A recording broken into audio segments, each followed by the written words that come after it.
Good job. Welcome, everybody. My name's Dazz Jones. I am the Children and Family Pastor here. Welcome if you join us online.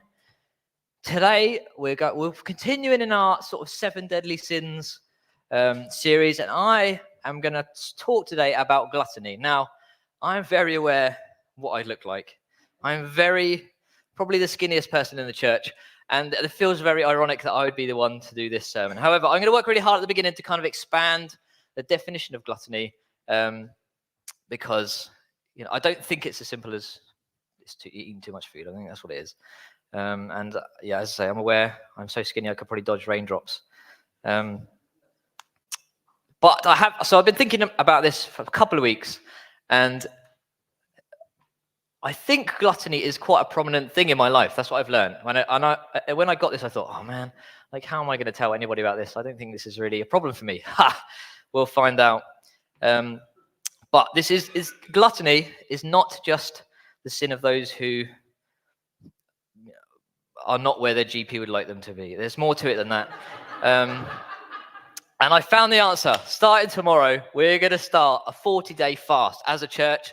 I'll be here at 5:30 a.m. I'm going to print some Bible verses on rice paper. We can consume our daily bread together, and then no more food. That is what we're going to... No, that's not what we're going to do. I can resist just making a joke about that. And I prayed about it, and Jesus liked that joke. So it's fine. Right, that's all out of my system now. I won't do any more silliness. We're going to talk about it. Look, gluttony. What is gluttony? Bang. Come on, clicker.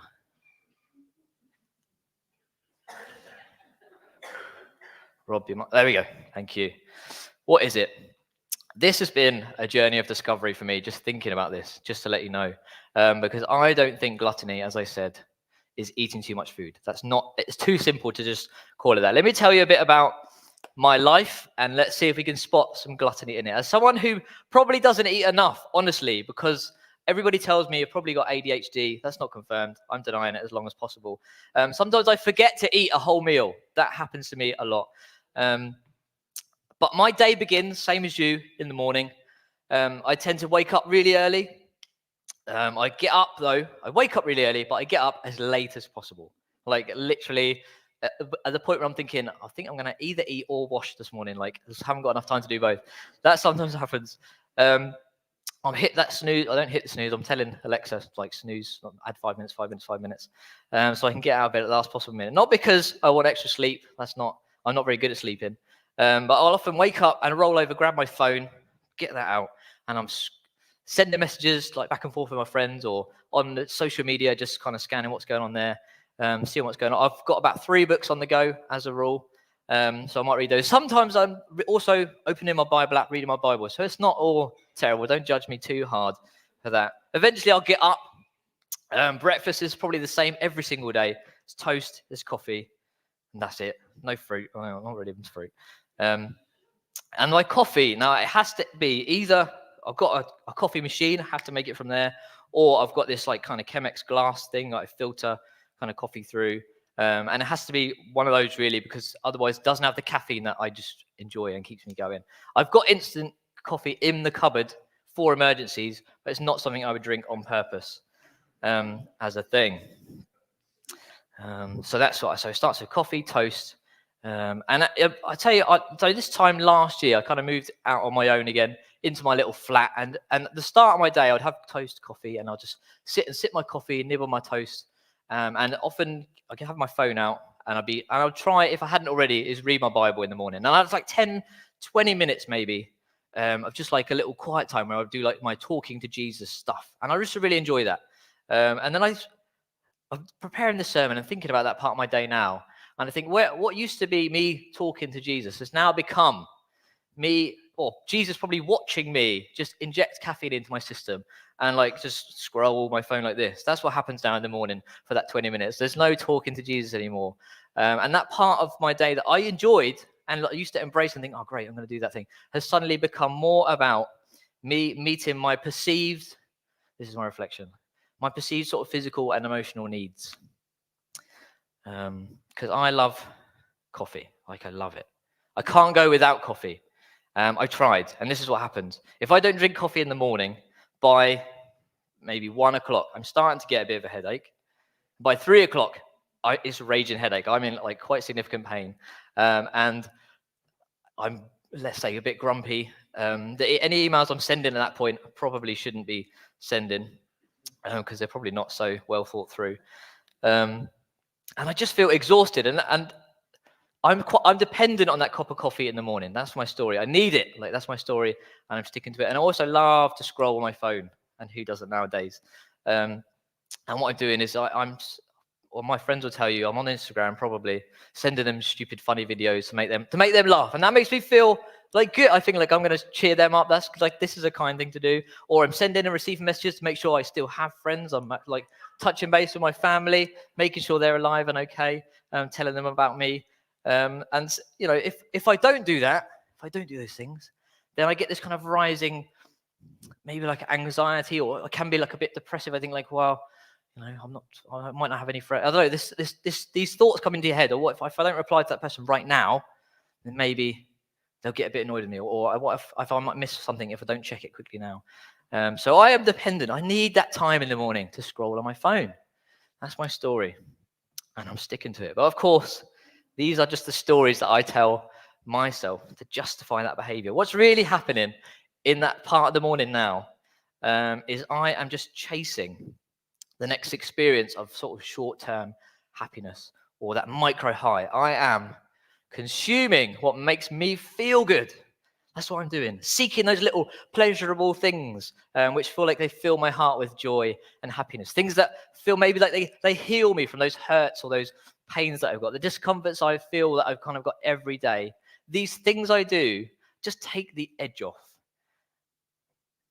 And that is, I think, the start of what gluttony is those things that take the edge off, and doing them maybe in sort of excess. And Pope Gregory the Great, the guy who we kind of get the 7 deadly sins as we know them from, he gave gluttony its own little kind of rhyme ditty thing. He said, gluttony is anything consumed too daintily, too sumptuously, too hastily, too greedily, too much.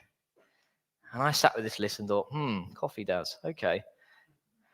Too daintily. I have to drink my coffee in a very specific way. We've already established it has to be from the machine or like filtered in, because it has to have the caffeine that I need. If I'm going to the coffee shop, if I can get it, it's double shot or extra hot, never decaf, never sweet. I'd rather drink water. Like it's quite a specific way. Too sumptuously. Again, if I was going out, I'd probably go to Costa, because I read a thing once that said they do it the strongest. I want it the strongest. It has to be a certain way. And I never drink, well, you might see me one day, but again, it wouldn't be on purpose. Latte cappuccino, there's so much milk in there, you might as well have a milkshake. It's not for me. Too hastily. I've often drunk like 3 cups of coffee before 10:30. I've had 2 today. It's 11:15. I'm doing good. I'm doing good. Too greedily. We've established I can't function without it. I have to have that cup of coffee. And too much. I think I drink too much coffee. And any addict, anybody who's addicted to something, will tell you, the more you consume, the more you need. The more you fill up, the less full you feel. And it's obvious that we can be gluttons about food, about drink. But I think we could be gluttonous about anything. It might be exercise for you, experiences, doing like I'm a bit of a busybody. I love to be doing stuff. Substances, Netflix, Instagram, the way we control our food, that can be something that we can be gluttonous about. And physical pleasure, maybe. Wherever we might add the word aholic, alcoholic, workaholic, work might be something we can be gluttonous about. Wherever that is, we can consume it as gluttons. And we live in a consumerist society. We're always referring to ourselves and the sort of the world at large in the West as consumers. So we're not just talking about the consumption of food. It's too simple. I want to define gluttony as this. Gluttony is the excessive consumption that deprives another being of life-giving necessity. As gluttons, we devour more, leaving other people with less. Maybe we fill our fridges with food that we don't really need, to the point where we're actually just throwing some of it away. We're drinking amounts of coffee that we don't need at all hours of the day. We're going to the gym every single day when we could be socializing or serving our community. Or we're binge watching TV shows when we could be bettering ourselves. Oh my goodness, imagine if we spent some time looking the people that live with us in the eye rather than just staring at the screens. What a transformation we might see in our lives. We're filling our lives, our time, with something, and it could be costing someone. That might be us. That might be someone in our lives. That might be God. I think my morning routine could do with some thinking about, so I can make sure it's not costing God time with me. So based on this definition, let's ask ourselves the question, what is filling you? Where do you seek pleasure? Where might you be wasting time or inadvertently denying someone else time and focus in favor of some kind of what we might call indulgence, or what's become an indulgence in our lives? It might start off as a good thing. None of the things that I consume in excess too dangerously are bad things. Coffee's absolutely fine. We can all leave and drink coffee again. Social media is useful. But if we consume it in excess, it's become an indulgence. And my daughter sometimes has to say my name repeatedly to get my attention when I'm on my phone. And I'm thinking, I don't think that's a good thing. Because I think that is the problem of gluttony. I don't think it's as simple as too much food. The problem, as I see it, is that it means we function a lot like this cup. It wouldn't be a Dazz sermon without a visual aid. I haven't practiced this. This could go horribly wrong. But this cup is like us. And we try and fill ourselves with all sorts of stuff. Oh. And the problem is, it's going in the bowl, that's good, is it doesn't stay in us. It doesn't fulfill us. It fills us, but it doesn't fulfill us. And this is taking way longer than I thought it would. Anybody need the toilet? You do now, yeah. There's all sorts of stuff, and it's not fulfilling. It fills us up. It feels like it fills us up, but it's not. The problem is, if it doesn't fill us up, we just need more of it. And we need more and more and more and more. And the problem is, we're never going to not need any more of it. It's going to be a never-ending cycle. We're always going to feel like we're chasing something. That's enough of that. I'm starting to need to go.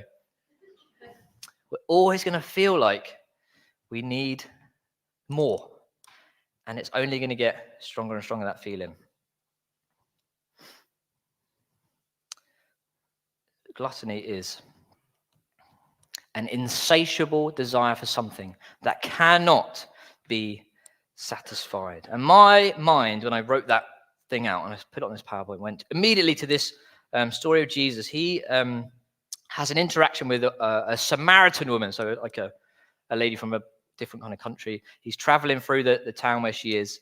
We're going to read a bit. If you have a Bible, it's in John chapter 4. We're going to go there. It's going to come up on the Sky Bible, though, so don't worry too much. The kind of interaction starts with Jesus just saying to this lady, can you grip me some water from the well?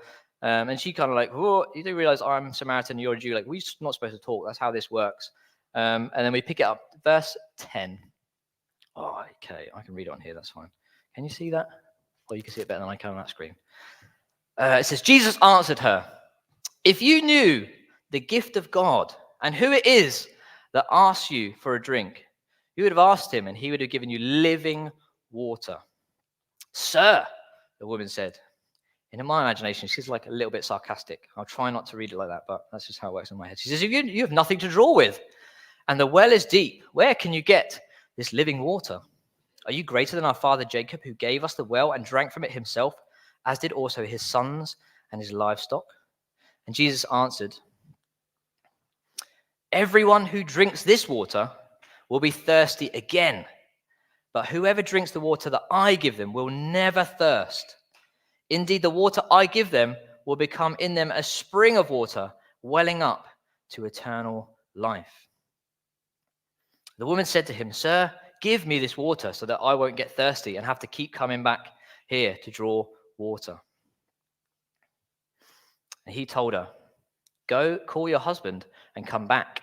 Now, I imagine the atmosphere immediately shifts at this point, because she goes, I have no husband. And Jesus says to her, you're right when you say you have no husband. The fact is, you have had 5 husbands, and the man you have now is not your husband. What you have just said is quite true. Quite hard to hear, I imagine. Sir, the woman said, I can see that you are a prophet. And she immediately kind of launches into this kind of deflecting conversation about theology and avoiding talking, I think, about her such shameful past. She kind of rounds it out with this confession that she knows. She says, the woman said, I know that Messiah, called the Christ, is coming. When he comes, he will explain everything to us. And then Jesus declares, I, the one speaking to you, I am he. And she realizes in that moment that she is speaking to someone very special, God's own son. And what I realized about this interaction when I read it this week is when Jesus told that woman about all these shameful things that she probably felt a lot of shame about, what he did is he gave her cause to believe in him by telling her the things she'd done and showing her that he was so special. He told her things that there's no way he could have known unless he was very special.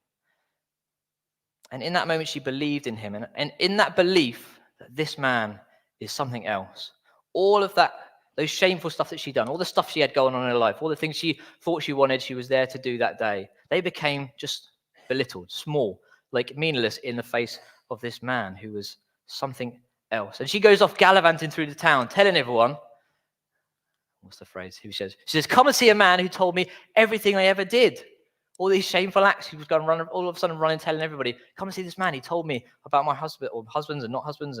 And when we encounter Jesus, when we really meet him, his power and his presence will cause our problems and the little frivolous things that we chase after that don't fill us up to just fade into insignificance. And I would venture to say that whatever it is that we're using to try and fill our life or to we think will fulfill us is not going to work, because ultimately the only thing that will fulfill us is the living water that Jesus offers in our lives.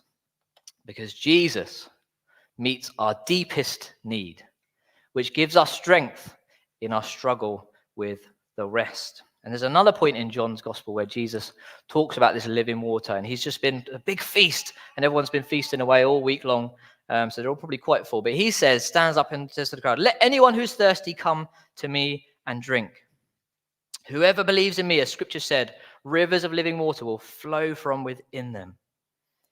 And the good news, I think, today, because I don't want us all to leave and think like, my goodness, we've got a lot of work to do, is that the living water that Jesus offers is given freely to anyone who believes in him. If we know and meet Jesus, his spirit living inside of us will give us fulfillment. He offers us something different. Hopefully you can see that from the back. And the water, the living water that Jesus gives us, will fill us up. And it will not leave us wanting.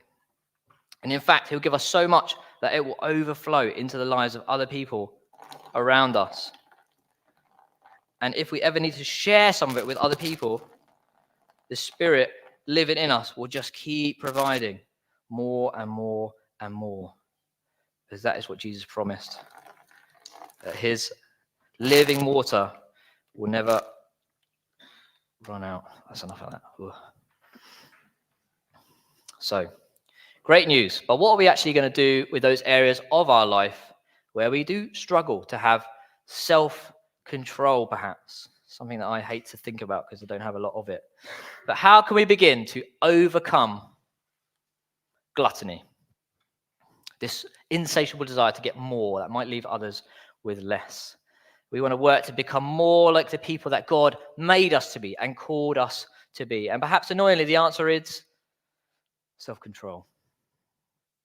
I don't think there's a secret formula to the way to do it. But here's a model that we could start with. It's 3 points because that's the Christian way. And the first thing we can do is inspect it. So recognize what gluttony looks like for you. It's not always about food. As I say, I thought like I'm off the hook with this one, but then I thought about it. I was like, oh man, okay. I think I've got a lot of gluttony in my life. That's rubbish. We need to recognize it. What's it look like for you? Where do you think you're seeking more all the time? I need more of this, more of that. What is taking precedent over what's important to God, or what's important to the other people in your life? What is that thing? Write it down. As I say, my brain's always all over the place. So I find it really helpful to sit with a page and just write, oh, I think it's this, I think it's that. Journal. Read what the Bible might say about it. If there's a specific thing, you know what it is. Let's inspect our gluttony.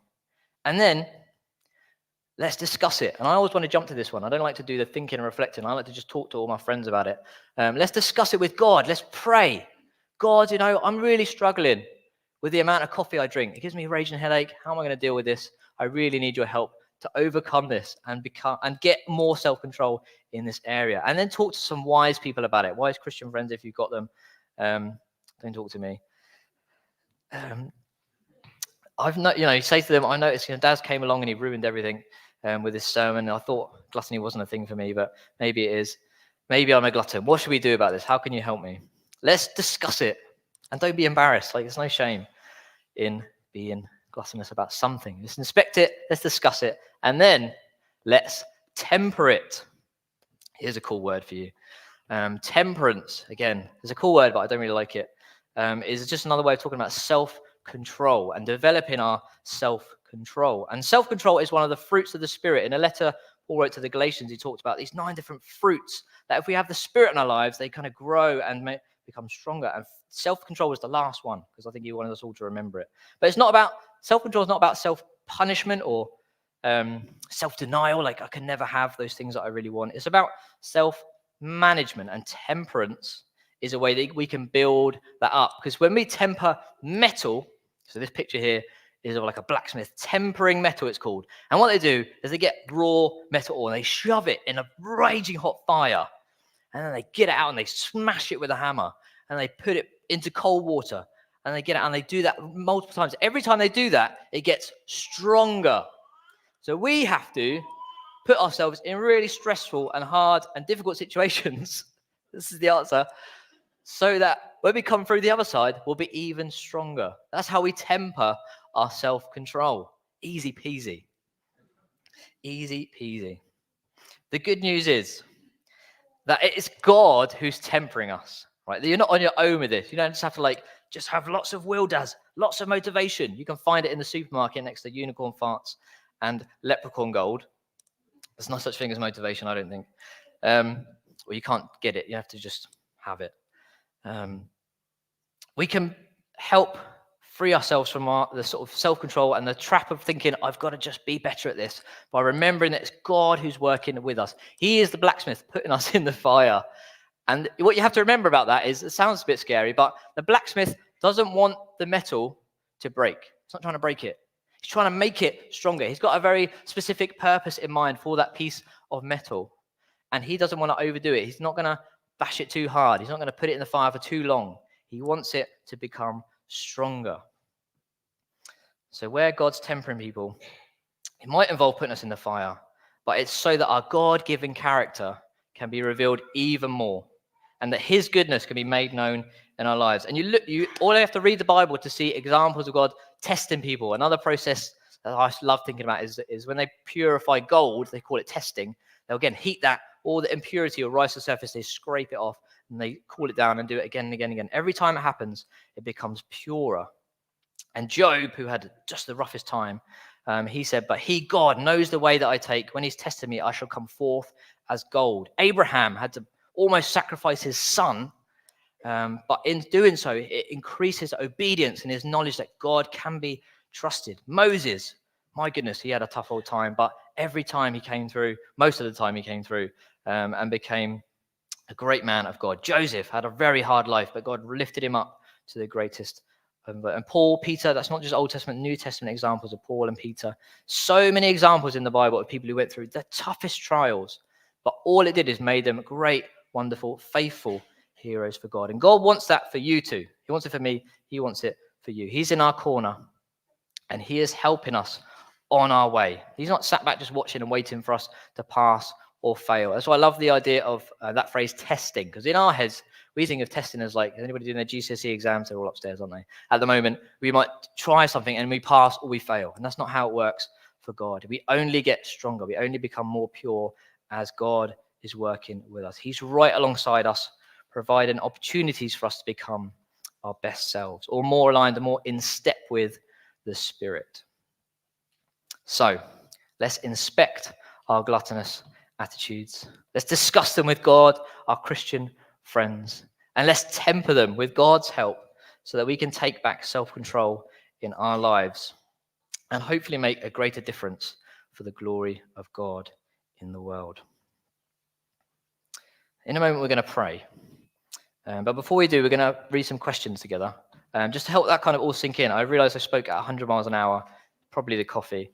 Let's have some questions together and just think about all those different things.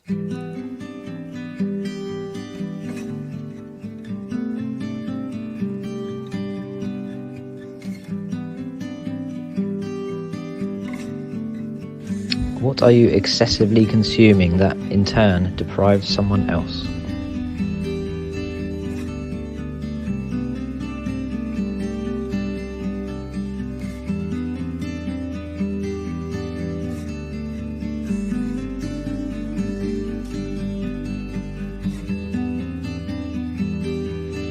What would your life look like if you could have more self-control in this area?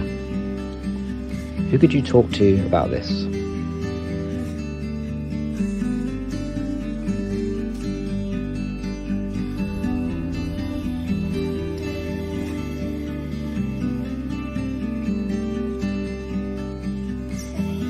Do you believe that God wants you to succeed here, that He's actually helping you?